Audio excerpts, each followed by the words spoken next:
آداب، میں ہوں وسعت اللہ خان۔ آج کچھ طبیعت مائل ہے کہ کچھ شعر جو مجھے اچھے لگے ہیں، بہت عرصے سے اچھے لگ رہے ہیں، ان میں سے کچھ آپ کے ساتھ شیئر کروں۔ جیسے یہ کہ ملنے کی طرح مجھ سے وہ پل بھر نہیں ملتا، دل اس سے ملا جس سے مقدر نہیں ملتا۔ یا یہ شعر کہ شہر میں کس سے سخن رکھیے، کدھر کو چلیے، اتنی تنہائی تو گھر میں بھی ہے، گھر کو چلیے۔ یہ راہ تمنا ہے یہاں دیکھ کے چلنا، اس راہ میں سر ملتے ہیں پتھر نہیں ملتا۔ میں ایک شجر کی طرح رہ گزر میں ٹھہرا ہوں، تھکن اتار کے تو کس طرف روانہ ہوا۔ اسی طرح شعر ہیں، یہ بھی آپ نے سن رکھا ہوگا، بلکہ بارہا سنا ہوگا۔ تجھے کیا خبر میرے بے خبر، میرا سلسلہ کوئی اور ہے، جو مجھی کو مجھ سے بہم کرے، وہ گریز پا کوئی اور ہے۔ وہ ہم سفر تھا مگر اس سے ہم نوائی نہ تھی۔ یہ تو آپ کو خیر یاد ہی ہوگا۔ میں کہنا کیا چاہ رہا ہوں؟ میں کہنا یہ چاہ رہا ہوں کہ یہ جو اتنے خوبصورت شعر میں آپ کو سنا رہا ہوں، ان کے معمار خوش قسمتی سے آج ہمارے ہاتھ آ گئے ہیں نصیر ترابی صاحب۔ بہت شکریہ، بہت شکریہ، آپ نے یاد آوری کا شکریہ، بہت اعزاز کی بات۔ یہ زرار کھوڑو جی۔ السلام علیکم۔ اچھا، رینڈم ہے، ہاں بالکل، کوئی تقدیم و تاخیر نہیں، بہت اچھا ہے۔ کیا کرنا ہے کیا نہیں مجھے بھی نہیں پتا۔ دیکھیے، ادب کا معاملہ سارا برجستگی کا ہے۔ جی، بے شک۔ جو سوال میرے ذہن میں جس ترتیب سے آئے گا، جو بھی بات آئے گی، مثلا اس وقت میرے ذہن میں یہ سوال آ رہا ہے کہ میرے سامنے بیٹھے ہیں نصیر ترابی، آپ ایک بڑے باپ کے بیٹے ہیں، علامہ رشید ترابی کے بیٹے، جو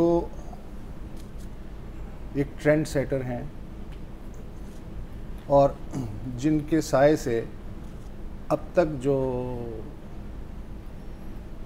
ذاکر ہیں یا باقی جو پڑھت کا جو انداز ہے، اس سے آج تک نکل نہیں پائے۔ وجہ اچھا، یہ بہت آسان ہوتا اگر میں یہ کہہ دیتا کہ صاحب یہ نصیر ترابی ہیں، یا علامہ رشید ترابی کو تو آپ جانتے ہوں گے، یہ ان کے صاحبزادے ہیں۔ لیکن میں یہ آپ سے جاننا چاہ رہا ہوں کہ آج جب میں یہ بات کہتا ہوں کسی سے کہ نصیر ترابی، تو اس کے ذہن میں رشید ترابی نہیں آتے، نصیر ترابی کی شبیہ آتی ہے۔ تو اتنے بڑے برگد کے سائے سے نکل کے اپنی شخصیت کو تعمیر کرنا اور اپنی انفرادیت برقرار رکھنا، یہ کیسے ہوا؟ مجھے اس پہ حیرت ہے۔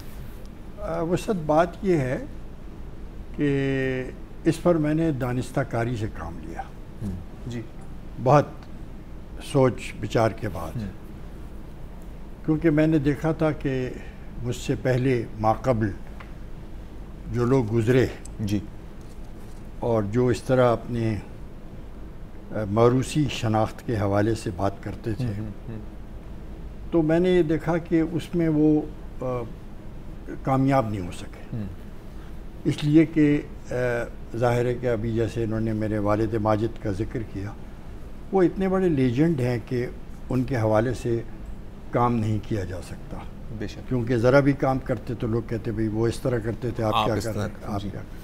ایک تقابلی جائزہ شروع ہو جاتا ہے۔ اس تقابلی جائزے سے یہ ہوتا ہے کہ پھر آپ، اسی لیے جب میرے والد نے، ایک واقعہ آپ کو بیان کر رہا ہوں اس ذیل میں، میرے والد نے مجھ سے کہا کہ بھئی یہ دوسرے شعراء میری تقریر سے پہلے اپنا کلام سناتے ہیں، منقبت کا اور مدحت کا، تو آپ بھی سنائیے۔ میں کہا جی بہتر۔ تو جب کچھ دن گزر گیا تو انہوں نے کہا بھئی آپ 10 مجھے وہ دکھائیے لکھ کر کلام، اور یہ یاد رکھیے کہ نشتر پارک کی آڈینس ہے۔ تو ظاہر ہے تو میں یہ سن کر اس دن سیدھا چلا گیا اپنے استاد زید بخاری کے پاس. اچھا. زید بخاری میرے استاد تھے, میرے والد ہی نے بھیجا تھا ان کے پاس مجھے تحت اللفظ خوانی کے لیے. تو میں نے جا کے کہا کہ مرشد ایک مسئلہ آ گیا. کہنے کیا؟ میں کہ وہ یہ کہہ رہے ہیں کہ میرے ساتھ پڑھو. اچھا وہ اس زمانے میں رہتے ہی تھے نشتر پارک کے سامنے, اوپر رہتے تھے بالائی منزل پر, اور نیچے رہتے تھے ڈان کے ایڈیٹر الطاف حسین. اچھا اچھا. وہ یادگار گھر ہے. جی بے شک. تو میں نے کہا یہ ارے کہنے کے بھائی 35-40 ہزار آدمی تجھے سنے گا میاں, کیا بات کی؟ تو میں نے کہا دیکھیے مرشد, برگد کے نیچے پپیتا بھی نہیں اگتا. بے شک, بالکل. یعنی سب سے کمزور درخت جو ہے جلد سے جلد اگے, یہ بھی برابر نہیں اگ سکتا. میں نے کہا نہیں, میں اپنی شناخت ذاتی رکھنا چاہتا ہوں. یہ ایک میری ایڈٹ کوالیفیکیشن ہے کہ میں ان کا بیٹا ہوں. یعنی یہی نہیں ہونا چاہیے سب کچھ.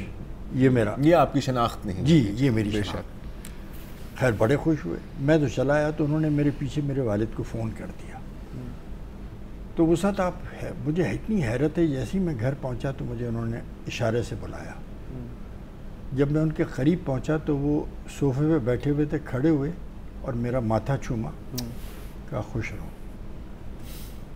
یعنی ان کو خود میری یہ بات کہ برگد کے نیچے پپیتا نہیں اگتا وہ پسند آئی. بہت خوب. انہوں نے کہا کہ یہ اپنی ذاتی شناخت بنانا چاہتا ہے.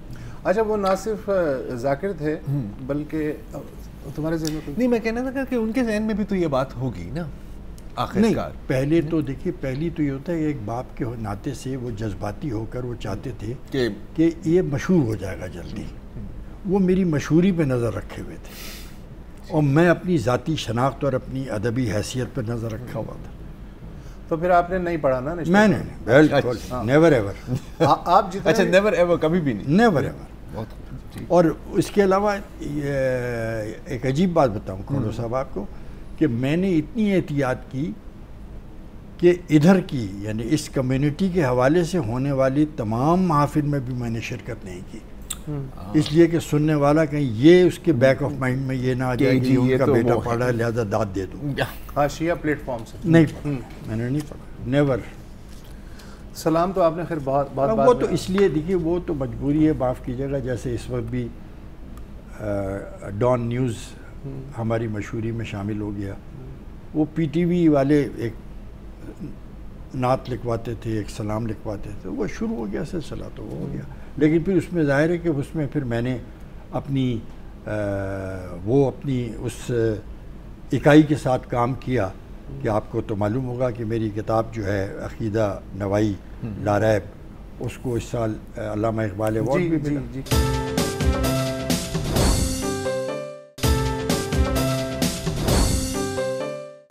علامہ صاحب ذاکر تھے, عالم تھے, ایک بو قلم و قسم کی شخصیت تھے. وہ شاعر تھے. شاخ مرجان جو ہے ظاہر ہے کہ ان کا بہت ہی مشہور ایک کام ہے. آپ کے جہاں تک میری معلومات ہیں, آپ ماشاءاللہ جتنے بھی بھائی ہیں یا بہنیں ہیں ان میں سے کوئی سوائے آپ کے شعر نہیں کہتا. کیا یہ بات درست ہے؟ بالکل. آپ کیسے آ گئے اس طرح شعر کی طرف, شاعری کی طرف؟ جی. اصل میں بنیادی طور پر میں سندھ مدرسۃ الاسلام اسکول میں پڑھتا تھا. جی. تو کام میں نے ڈیبیٹ سے شروع کیا تھا. جی. تو ایک انٹر کلاس ڈیبیٹ ہوئی سنیما بینی کے فوائد پر. اس میں مجھے 3rd پوزیشن ملی. تو دوسرے دن جب رول کال ہو رہا تھا تو میرے کلاس ٹیچر نے جیسے ہی میں کھڑا ہوا تو مجھ سے کہنے کہ آپ کے اپنے باپ سے اچھی لکھوا کے لانا. واہ. اچھا. تو بس میرا دماغ گھوم گیا. ہاں بالکل. یہ میرا ٹرننگ پوائنٹ تھا. کیا مطلب آپ کا؟ خیر وہ میں نے سوچا کہ یہ اتنی چھوٹی سی بات کیا ہے, تو میں نے ترک کر دی ڈیبیٹ. مجھے بار بار انٹر اسکولس کے لیے بھی سلیکٹ کرتے رہے, میں نے منع کر دیا. میں نے نہیں جانا. تو آخر مجھے پرنسپل نے بلا کے پوچھا کیوں کہہ رہے ہو؟ میں کہا صاحب یہ سمجھ میں نہیں آ رہا ہے مجھے کہ اگر میں پہلا انعام حاصل کروں تو کریڈٹ باپ کو جائے گا, اور اگر انعام نہ حاصل کر سکا تو میرا باپ ڈسکریڈ ہو گا. تو ان دونوں سروں میں کہیں نہیں ہوں. میں نہ ادھر ہوں نہ ادھر. بالکل. تو میں نے کہا میں ہونا چاہتا ہوں. تو کہنے اب کیا کرو گے ہونے کے لیے؟ تو میں نے کہا سب کچھ اور کام کریں گے. تو پھر کھوڑا صاحب میں نے پیروڈی شروع کر دی. اچھا جی. ہاں غالب کی اس کی اس کی. آپ کو پتہ ہے کہ شعروں میں گندے لفظ رکھنا تو بہت آسان ہوتا ہے. تو بس ابے تبے شروع کر دیا. تو وہ بڑا ہمارے کینٹین میں بہت چرچا بڑا. بالکل. اور ایک دم پھر اس کے بعد اتفاق سے وہ اسکول کا میگزین آ رہا تھا, اس میں ریکویسٹ کی انہوں نے, جب کہا کہ بھئی آپ تو کہتے ہیں. پھر میں نے غزل کہہ دی. اس غزل کا بڑا امتحان لیا میرے والد نے. مجھ سے پوچھا اس لفظ کے کیا معنی ہیں, اس لفظ کے کیا معنی ہیں, اس لفظ کے کیا معنی ہیں. پھر ایک لفظ پہ کہا کہ اگر اس کی جگہ یہ لفظ لکھتے تو کیا شعر اچھا نہ ہوتا. میں نے کہا نہیں, یہ ڈی میٹر ہو جاتا. میں نے یہ نہیں کہا کہ بحر سے خارج ہوتا. جب میں نے ڈی میٹر کہا تو انہوں نے ذرا مجھے دیکھا, اور اس کے بعد پھر پڑھنے کی طرف اشارہ کیا کہ یہ پڑھو, وہ پڑھو, فلاں پڑھو. اور اس پر بھی زور دیا کہ فارسی ضرور, کیونکہ ڈکشن نہیں بنتا بغیر فارسی کے. تو میں نے ظاہر ہے کہ آغا سروش مرحوم میرے استاد تھے فارسی کے, ان سے شروع کیا. تو میں نے خیر بہرحال چلتا رہا. آپ کے بارے میں ایک تاثر ہے ماشاءاللہ, اس وقت آپ 74-75 سال کے ہیں. جی ہاں. 75 سال کا ایک ایسا شخص, ایک بھرپور شخص, اور صرف شاعری کے 2 مجموعے. آپ ریلکٹنٹ ہیں, خوفزدہ ہیں, محتاط ہیں. مطلب میں ایسے لوگوں کو جو آپ بھی جانتے ہیں کہ 50 سال ان کی عمر ہے اور 50 مجموعے ہیں ان کے, ٹھیک ہے. پہلی مجموعہ. اچھا, اور ایسا بھی نہیں ہے کہ آپ کوئی تک بند ہیں, ایسا بھی نہیں ہے کہ آپ نے جو ہے بس آرڈر پہ جیسے مٹھائی تیار کی جاتی ہے اس طرح لکھنے والے بھی نہیں ہیں. لیکن یہ جو 2 کتابیں صرف آئی ہیں, تو اور کتنا کلام تھا جو کہ نہیں آیا, اور جو آپ نے از خود فیصلہ کر لیا کہ بھائی یہ جو ہے شاید عوام کے لیے مناسب نہیں ہے, خواص کے لیے مناسب نہیں ہے, یا آپ ڈرتے تھے؟ نہیں, مجھے پتہ ہے, آپ کو خود اندازہ ہے کہ میرے ساتھ کے عہد کے جتنے شاعر ہیں, اور وہ ان سے آپ اگر میرا تقابلی مطالعہ کریں تو میرے خیال سے میرے پاس زیادہ وزنی شعر نکلیں گے ادب کے حساب سے. لیکن آپ نے بے دردی کے ساتھ خود کو جو ہے, میں نے انتخاب بہت بے دردی سے کیا. میں اپنے کلام کے ساتھ بہت بڑا قصائی ہوں. میں خود تنقیدی جب تک نہ ہو, کیونکہ میں یہ چاہتا تھا کہ میری ہر وہ غزل شمار ہو جس میں کم از کم اگر 7 شعروں کی غزل ہے تو 3 اور 4 شعروں پر آدمی رک جائے. جب تک یہ بات نہ ہو غزل نہیں جانی چاہیے.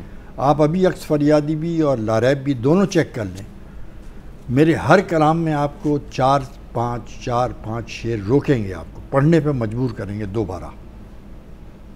اصل میں میری خواہش اندر سے یہ تھی. دیکھیے سارا کام جو ہے یہ لوگوں نے صرف اس کو ایک شہرت کا چینل بنا لیا شاعری کو. یہ میرا سیلف کیتھارسس ہے, یہ میری اسپریچول ریکوائرمنٹ ہے. آپ ان کے جب یہ اسپریچول ریکوائرمنٹ ہو جائے تو پھر آدمی احتیاط سے کام کرتا ہے. پھر یہ نہیں ہے کہ یہ نہیں ہوتا کہ ہر مال دیتے رہے. جو مجموعہ آپ کا پہلا ہے عکس فریادی, اس میں 55 ہیں, اور بقول آپ کے تھوڑی دیر پہلے آپ نے خود ذکر کیا کہ وہ جو میں نے 150 غزلیں کاٹی ہیں, 150. اور میرے قریب ترین جو لوگ تھے اس انتخاب کے زمانے میں, ان سب کو پتہ ہے, وہ کہتے تھے وہ بھی لے لو. ابھی آپ نے ایک غزل کے ایسے کوٹ کیا میرا شعر جو میں نے چھاپا ہی نہیں. میں ایک شجر کی طرح آپ کو سمجھ نہیں, یہ انہوں نے انتخاب کیا. تھکن اتار کے تو کس طرف روانہ ہوا, اس کی بات کر رہے ہیں. یہ نہیں ہے آپ کے نہیں. تو میں اسی لیے کہہ رہا ہوں کہ آپ کو اس قصائی پنے کا حق کس نے دیا؟ ہاں, آپ مجھے کیوں محروم کر رہے ہیں اس شعر سے کہ آپ کے مجموعے میں نہیں ہے؟ یہ بتاؤں آپ کو, یہ بات بتاؤں کہ میں آپ کے ذوق کی تربیت کی ذمہ داری بھی میری ہے. یہ کوئی یہ نہیں ہے، میں آپ سے ووٹ نہیں لینا چاہ رہا ہوں، میں پوئٹری کے میں کوئی ریفرنڈم نہیں چاہتا. نہیں لیکن یہ شعر کس بنیاد کیوں نہیں ہے؟ نہیں بس وہی والی بات ہے کہ یہ ایک شعر ایسا تھا. باقی غزل کے تمام شعر جو ایسے تھے وہ میں نے بربنائے شعر کہہ دیے تھے، یعنی اس کے اندر وہ شعریت نہیں تھی جو اس کو غزل کا معیار دیا. یہ نصیر ترابی نے فیصلہ کیا؟ جی میں نے کیا، میری ذمہ داری ہے نا کہ میں آپ کے دیکھیے میں نے اسی لیے تو شعریات لکھی ہے، یہ ادبی ذوق کے لیے لکھی ہے کہ کسی شاعر نے نہیں لکھی میرے عہد کے. جلیل مانک پوری آخری آدمی تھا جس نے لکھی تھی، آرزو لکھنوی آخری آدمی. شعریات کے بارے میں بتا دوں، یہ جو ذکر کر رہے ہیں 2013 میں یہ کتاب آئی تھی، یہ جو ہے اردو لسانیات، اس کی جو بنیادی چیزیں ہیں، ایلیمنٹس ہیں، ان کو بہت آسان فہم الفاظ میں نئے نسل کے خاطر انہوں نے مرتب کیا. جو بورڈ آف انٹرمیڈیٹ ہے سندھ کا، اس نے اسے سلیبس کے لیے ریکمینڈ کیا، انٹرمیڈیٹ کے سلیبس کے لیے. پھر اس کا 2014 میں دوسرا ایڈیشن بھی آیا ہے. تو یہ تو آپ کا ایک الگ کام ہے. نہیں مگر یہ کام جو ہے آپ یہ بتائیے کہ میرے علاوہ کسی نے ایک مضمون کی خاطر بھی کسی رسالے میں چھپا ہے؟ میں نے تو بھائی پوری کتاب 7 سال کی ریسرچ پہ کیا ہے، یہ میری 7 سالہ محنت ہے بھائی.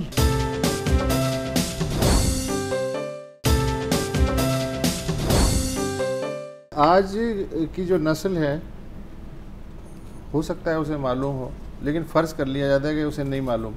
مثلا آپ اپنے جو دور کے مشاہیر تھے ان کے ساتھ آپ کا وقت گزرا، اور اب تو آپ جیسے لوگ بھی دیکھیے اب آپ کو میں بتاؤں، یہاں سے شروع کرتا ہوں تاکہ اس لیے آپ کو آسانی ہو جائے ٹریک. کہ 1962 میں فیض صاحب لینن پیس پرائز لے کے کراچی آئے. ٹھیک ہے. اور بیگم آمنہ مجید ملک کے یہاں اسٹے کیا. تو میں اس زمانے میں اپنے کالج میں، جنا کالج میں بزم ادب لک آفٹر کرتا تھا. ٹھیک. تو پتہ نہیں کیوں رو آئی میرے اخبار میں دیکھا تھا، تو میں پہنچ گیا فیض صاحب کے پاس.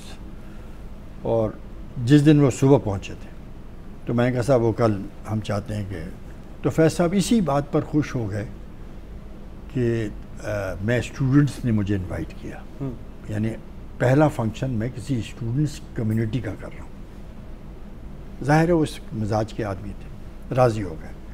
دوسرے دن ہم لیا تو پھر وہ میرے والد سے ملنے آئے، تو پھر آنا جانا شروع ہو گیا. نشستیں ہمارے گھر کی جو ہوتی تھیں اس میں شریک ہو گئے.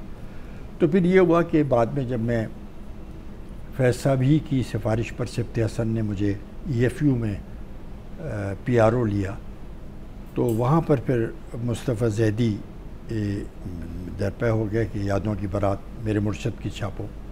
تو میں نے کہا میں بہت چھوٹا آدمی ہوں، آپ بات کر لیں خود سبت حسن سے، کیونکہ سب سے پہلے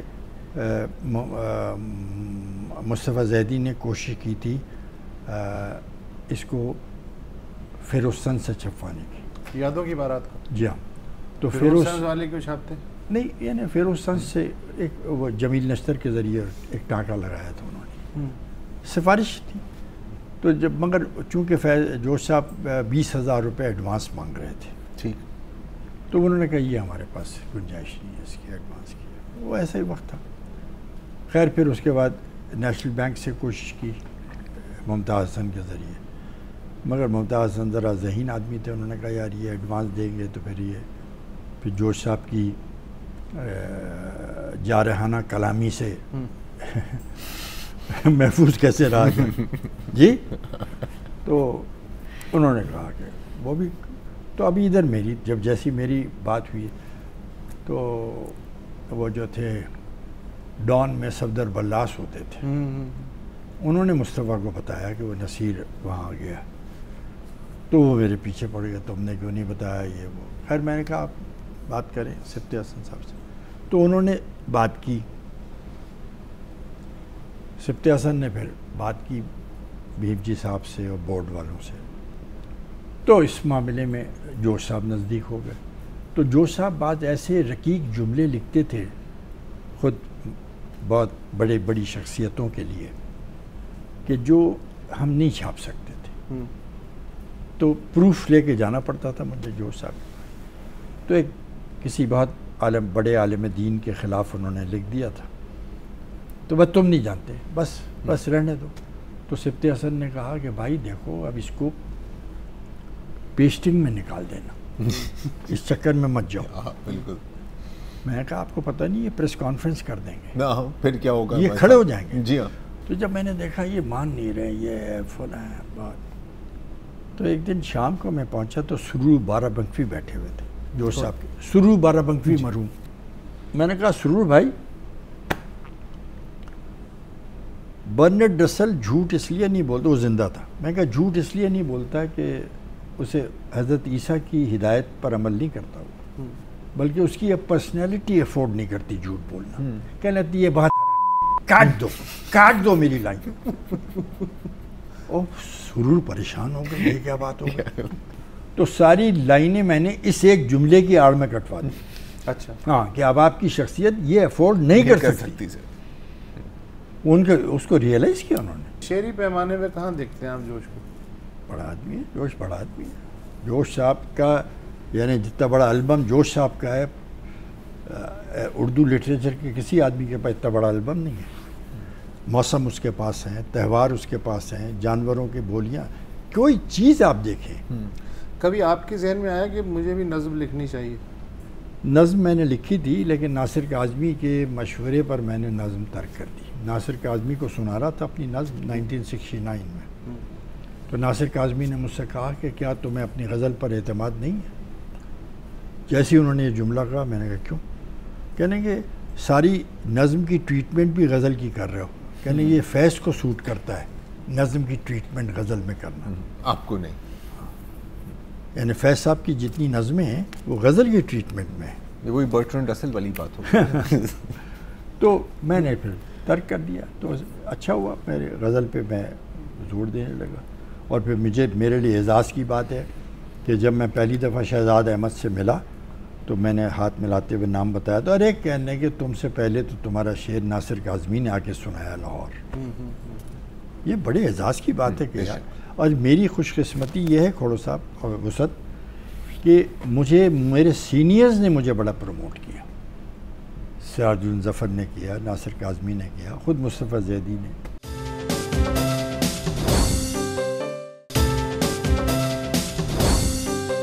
تخلیق کاروں کو، شاعروں کو، ادیبوں کو کیا سوسائٹی دانستہ پیچھے دھکیلتی ہے ایک زمانے میں یا نہیں دھکیلتی؟ نہیں، اس کی وجہ یہ ہے نا کہ دیکھیے معاف کیجیے گا نا، اس والے جو پوری جہاں پر ساری معاشرے میں ایزی منی سائیکی ہو، وہ ایزی منی کے لیے ساری اسٹرگل کر رہا ہے، وہ کتاب کے پیچھے نہیں جا رہا ہے. وہ تو جی پورا کلچر. اور آپ یہ بات کر رہے ہیں، میں جس طرح بیٹھا ہوں اس وقت پیر پہ پیر ڈالے. ابھی میں ٹی وی پہ دیکھ رہا تھا کہ شہباز شریف بیٹھے ہوئے تو سامنے ان کا بیٹا بیٹھا ہوا ہے سلمان شہباز، اور وہ ایسے پیر پہ پیر رکھ کے بیٹھا. میں نے اپنے بیٹے سے کہا کہ میں کبھی اس طرح اپنے باپ کے سامنے نہیں بیٹھ سکتا تھا. خود میرا بیٹا چونکہ نہیں بیٹھتا. یہ ہم نے کہا نہیں ابھی کسی سے، ہم نے کوئی یہ انسٹرکشنز کو لگا کے نہیں رکھا دیوار پر کہ ایسے نہیں بیٹھو گے. یہ ایک ماحول بناتا ہے. دیکھیے ماحول میں آپ سے جو بات کہنا چاہ رہا ہوں کہ جب تک کہ ایکیڈمکس میں یہ ماحول نہیں بنے گا تو ادب کی پذیرائی نہیں ہوگی. یہ ایکیڈمکس کا ماحول ہوتا ہے. اچھا، آپ نے ابھی بات کی تھی فال آف ڈھاکہ کی، اور ابھی پھر ہم بات کر رہے تھے آج کل کی نسل کی یا جو بھی جیسے بھی آپ کہنا چاہیں. تو ظاہر ہے یہاں سے میں آؤں گا، وہ ہم سفر تھا. اب آپ نے جب یہ لکھی تھی تو وہ پڑھی تھی تو یہ فال آف ڈھاکہ کے ساتھ تھی. پھر آئی ایک بہت مشہور ڈرامہ، تو اس کے اندر بھی یہ ٹائٹل سانگ. ہاں لیکن کھوڑو اس کو میں نے نہیں لکھا تھا. نہیں، میں نے تو غزل اپنی لکھی تھی اور عکس فریادی میں نے شامل کر دی تھی. اور اس نظم پہ تو مجھے یہ اعزاز حاصل ہے کہ جس دن میں نے یہ غزل کہی تھی وہ تھا 16 دسمبر 1971. اور اسی شام کو سبط حسن کے گھر چونکہ بہت اداس فضا تھی، فال کا اعلان ہو گیا تھا، تو ایک محفل ہوئی تھی. وہاں بار بار مجھ سے سنی گئی اور فیض صاحب مجھ سے کہتے تھے پھر پڑھنا بھائی، پھر پڑھنا بھائی. حالانکہ وہ خود بھی لکھ چکے تھے خون کے دھبے دھلیں. نہیں، مگر میری اس نظم غزل کے بعد کہی. اچھا اس کے بعد؟ ہاں، 1.5-2 مہینے کے بعد کہی تو مجھ سے کہنے لگے کہ یار وہ ہم نوائی کا جواب تو نہیں آیا، اجنبی آ گیا. ہم کے ٹھہرے اجنبی کتنی ملاقاتوں کے بعد. میں کہا جی آپ کا لفظ آپ کا ہے، آپ لکھ سکتے ہیں. تو میرے یہ کہنے کا مطلب یہ ہے کہ دیکھیے آپ ماحول اگر بنائیں گے، آپ گھر میں جیسے آپ کا گھر ہے، آپ ہر وقت انسٹرکشن نہیں دیتے بچوں کو. بالکل، نہ ہی دینی چاہیے. نہ دینی چاہیے. وہ آپ کے اٹھنے بیٹھنے، اپنی گھر میں کس بات پر آپ خاموش ہو جاتے ہیں، کس بات پر آپ مسکراتے ہیں، اس سے ساری چیزوں کو وہ کلیکٹ کرتے رہتے ہیں. بالکل ایک ماحول ہوتا ہے یہ. نہیں بالکل درست. یہ جو آپ کی غزل ہے تجھے کیا خبر میرے بے خبر، اس پہ ظاہر ہے کہ باقیوں نے بھی لکھا، سلیم کوثر نے لکھا، دیگر نے لکھا. آپ کو یہ زمین کہاں سے ملی؟ میں نے خود لکھا. آپ کی یہ تو تبازاد ہے. تبازاد. بھائی جب میں نے یہ لکھی تھی مجھے سب اچھی طرح یاد ہے کہ میں نے پہلی غزل لکھنے کے بعد شام کو سلیم احمد کو سنائی. اچھا. اور سلیم بھائی ایسے ایسے سگریٹ پی رہے تھے. اور یہ کون سے سن کی بات ہے؟ 1977. اچھا ٹھیک. تجھے کیا خبر میرے بے خبر، میرا سلسلہ میں نے کوئی اور ٹی وی پر بھی پڑھی تھی، ٹی وی کے مشاعرے میں. اس ٹی وی کے مشاعرے میں پڑھی تھی جس کی کمپیرنگ ایک ہی دفعہ کی صحبہ اختر نے. تو کہہ لیں گے بس مدنی صاحب کو سناؤ، ارے بھائی اس کو سناؤ، اس کو سناؤ. عزیز حامد مدنی. ہاں بہت وہ ہو گئے. اور پھر ایک دم اٹھے پلنگ سے اپنے اور ٹہلنے لگے کمرے میں. پھر پڑھنا کرتے رہے، کئی بار سنتے رہے. پھر ظاہر ہے کہ یہ غزل میں اپنی ایک اس کی بین السطور جو لہن ہے اس میں، وہ ایک عجیب بات ہے. اور پھر اس کے بعد مجھے خوشی اس بات کی ہے کہ سلیم کوثر تو خیر بیچارہ لکھا اس نے، لیکن اس پر شہزاد احمد نے لکھا، مظفر وارثی نے لکھا، خود احمد فراز نے مجھ سے کہا کہ سبکتگی کوئی اور ہے، میں نے قافیے بدل دیے. میں کہا ٹھیک ہے آپ کو اجازت ہے. ہنسی کوئی اور ہے، یہ فراز نے بھی لکھا. اور یہ جو آپ کی زمین ہے دیکھ لیتے ہیں اب اس بام کو آتے جاتے، یہ بھی آزاد چلا جائے گا. یہ زمین بھی تبازاد ہے. یہ میری تبازاد فراز نے اس پہ پھر لکھا. فراز نے لکھی تھی نا کہ سلسلے توڑ گیا وہ سبھی جاتے جاتے، ورنہ اتنے تو مراسم تھے کہ آتے جاتے. جب مجھے فون کہا کہ انہوں نے کہا پیارے صاحب تجھے میں نے کاٹ دیا. میں کہا جی کاٹ تو دیا لیکن بہت بڑی غلطی کے ساتھ. کرنے کیا؟ میں کہا سلسلے توڑ گیا وہ سبھی جاتے جاتے، ورنہ اتنے تو مراسم تھے کہ آتا جاتا. یہ ہے گرامر، یہ ہے شتر غربا. اس کو کہتے ہیں ٹیکنیکلی نقص جو ہے شتر غربا ہے. یہ ارے کہنے کے ذرا آج تمہاری کتنی ٹریننگ ہوئی، شتر غربا لکھو. یہ تو میں بعد امتحان بھی لے لے گا. یہ تو کہنے کے میں نور جہاں کو دے چکا ہوں. میں کہا وہ تو ٹھیک ہے خیر ہے لیکن پھر بھی مگر لٹریچر میں تو نہیں ہے ایسی. حالانکہ آپ کہتے ہیں سلسلے توڑ گئے ہم سبھی جاتے جاتے، ورنہ اتنے تو مراسم تھے کہ آتے جاتے. اچھا یہ ہم کے بعد جو ہے نا اس کو کہتے ہیں محذوف دونوں. اچھا آپ کو یہ غزل یاد ہے اس وقت؟ کون سی؟ یہی والی سلسلے توڑ گئے. ہاں دیکھ لیتے ہیں اب اس. یہ 2-4 شعر ہے. اچھا یا تو یہ سنا دیں یا جو آپ کو یاد ہے اور دل چاہ رہا ہے جو لوگوں نے کم سنی ہے وہ سنا دیں، لیکن سنانا تو ہے. نہیں میں آپ کو یہی سنا دیتا ہوں تو آپ کو ذرا سننے میں اچھا لگے گا. ہمیں تو آپ کوئی 40 سال 45 سال سے اچھے لگ رہے ہیں. اچھا گا. یہ بہت بڑی بات ہے جناب کہ یہ جب سے آئے ہمارے حصے میں آئے اس وقت سے میں نے دیکھا کہ ان کا ذوق مستقل پروان چڑھ رہا ہے. یہ کاٹ دینا چونکہ میں سمجھ رہا ہوں کہ کھوڑو صاحب کا یہی احسان ہے کہ میرا شعر سن رہے ہیں. اب سمجھ رہے ہیں یا نہیں سمجھ رہے ہیں یہ دوسری بحث ہے نا. آپ سنائیے. ایسا ہی. دیکھ لیتے ہیں اب اس بام کو آتے جاتے. واہ. دیکھ لیتے ہیں اب اس بام کو آتے جاتے. یہ بھی آزار چلا جائے گا جاتے جاتے. واہ. دل کے سب نقش تھے ہاتھوں کی لکیروں جیسے.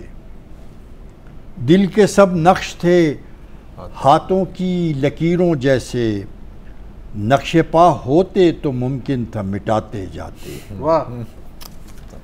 دل کے سب نقش تھے ہاتھوں کی لکیروں جیسے. نقش پا ہوتے تو ممکن تھا مٹاتے جاتے. تھی کبھی راہ جو ہم راہ گزرنے والی. واہ. تھی کبھی راہ جو ہم راہ گزرنے والی. اب حذر ہوتا ہے اس راہ سے آتے جاتے. اب حذر ہوتا ہے اس راہ سے آتے جاتے. شہر بے مہر کبھی ہم کو بھی مہلت دیتا. واہ. شہر بے مہر کبھی ہم کو بھی مہلت دیتا. ایک دیا ہم بھی کسی رخ سے جلاتے جاتے. جو فراز نے یہ شعر سنایا کہ اپنے حصے کی بھی ایک شمع جلاتے جاتے, اس میں لکھا انہوں نے. کہنے یہ کیسا ہے؟ تو میں نے کہا اصل میں ہم صرف بقرعید میں گائے میں حصہ ڈالتے ہیں اور کسی چیز میں حصہ نہیں ڈالتے. اپنے حصے کی بھی ایک شمع جلاتے جاتے. پارے ابرے گریزاں تھے کہ موسم اپنے. پارے ابرے گریزاں تھے کہ موسم اپنے. دور بھی رہتے مگر پاس بھی آتے جاتے. ہر گھڑی ایک جدا غم ہے جدائی اس کی. ہر گھڑی ایک جدا غم ہے جدائی اس کی. غم کی میعاد بھی وہ لے گیا جاتے جاتے. کیا کہ اس کے کوچے میں بھی ہو راہ سے بے راہ نصیر. اس کے کوچے میں بھی ہو راہ سے بے راہ نصیر. اتنے آئے تھے تو آواز لگاتے جاتے. کیا کہنے. دیکھ لیتے ہیں اب اس بام کو آتے جاتے. یہ بھی آزار. یہ بھی آزار چلا جائے گا جاتے جاتے. میرا تو جانے کو دل نہیں چاہ رہا, لیکن اب تو یہ بھی کلیشے ہو گیا ہے. جی ہاں. میرا خیال ہے کہ اس سے پہلے کہ اجازت لے لیتے ہیں. بڑی عنایت بڑی عنایت. لیکن ایک بات کو یاد رکھیے گا, میں نے آپ سے کہا جتنے تدریسی ادارے ہیں یہ نصابی تعلیم دیتے ہیں, کتابی تعلیم نہیں دیتے. یعنی کتاب کی طرف رجوع نہیں کرواتے. بالکل. ضرورت ہے نصابی اتنی بتاتے ہیں کہ تاکہ آپ ڈویژن لے لیں, پاس ہو جائیں.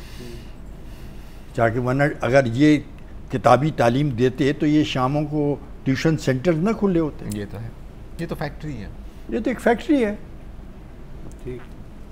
آپ کا بہت بہت شکریہ, اور خاص طور پہ کھوڑو صاحب کا بہت شکریہ کہ آؤٹ آف دا وے انہوں نے اتنا وقت دیا مجھے. سر شرمندہ کر رہے ہیں. نہیں آپ کو لگاؤ ہو گیا لگتا ہے. نہیں, اتنا اسمارٹ آدمی تو بہت کم ملتا ہے. یہ پارٹ میں نہیں کاٹتا. ہاں یہ نہیں کاٹ. ہاں یہ نہیں کاٹتے, باقی کاٹ سکتے ہیں. لیکن اب اس کے بعد گنجائش ہی نہیں رہی ہے. خدا حافظ.